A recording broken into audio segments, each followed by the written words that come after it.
अतीत में गुजरे हुए महत्वपूर्ण घटनाओं का संग्रह क्या कहलाता है? हिस्ट्री कहलाता है। स्रोत को जब लिखा पहला जानवर हिंदू सभ्यता आकार में त्रिभुजा का। खान सर के द्वारा पढ़ाए गए इतिहास के सारे क्लास को शॉर्ट में हम पढ़ेंगे सीरीज बाई।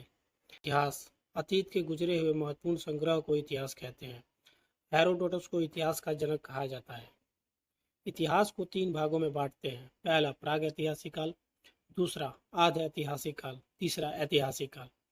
पहला, जिसमें कोई भी लिखी जानकारी नहीं मिलती, उसे प्राग ऐतिहासिक काल कहते हैं।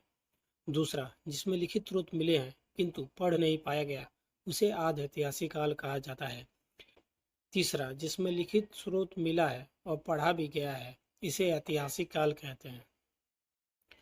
ऐतिहासिक काल खंड को 4 भागों में बांटा गया है। पहला प्राचीन काल, इसमें डेट कोई खास नहीं मालूम, इसमें 2000 साल का इतिहास पढ़ना है। दूसरा मध्यकालीन इतिहास, इसमें दिल्ली सल्तनत से लेकर मुगल काल पढ़ना होगा। तीसरा आधुनिक इतिहास, 200 सालों का इतिहास पढ़ना है, अंग्रेजों के आने के बाद का। आधुनिक इतिहास में एक और हिस्सा जुड़ता है जिसे नेहरू काल कहते हैं। चौथा विश्व का इतिहास, इसमें प्रथम तथा द्वितीय विश्व युद्ध, इटली और जर्मनी का एकीकरण, खूनी रविवार, चुड़ैलों का धावा, इन सब के बारे में पढ़ना है। पहला प्राग ऐतिहासिक काल, इतिहास का वह कालखंड जिसमें कोई लिखित स्रोत नहीं मिला।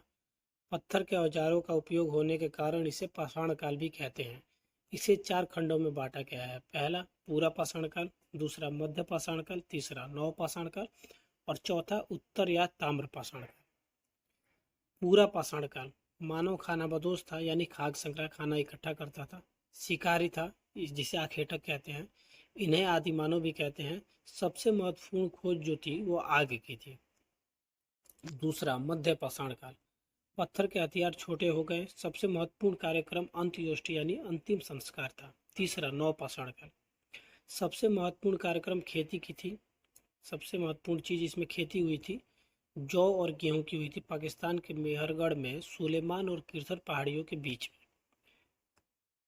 में। स्थायी आवास शुरू कर दिया था इन लोगों ने, सब पशुपालन चालू कर दिया था, जिसमें सबसे पहले पाला गया पशु कुत्ता था। पहिया की खोज हो गई थी, मनका यानी घड़ा की खोज हो गई थी अनाज रखने के लिए। चौथा उत्तर या ताम्र पाषाण काल, मानव द्वारा खोजी गई पहली धातु तांबा इसी काल में मिली थी, इसीलिए इसे ताम्र पाषाण काल भी कहते हैं। चावल का साक्ष्य इलाहाबाद के कोल्टिहुआ में मिला। आदि मानव द्वारा बनाया हुआ चित्र मध्य प्रदेश के रायसेन जिला के भीमबेटका में मिला।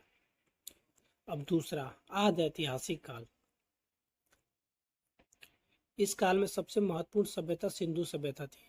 यह शहर जिस नदी के किनारे बसा था वह सिंधु नदी से जाके मिलता था, इसलिए इसे सिंधु सभ्यता कहा गया, जैसे झेलम नदी, रावी, चिनाव, घग्गर आदि।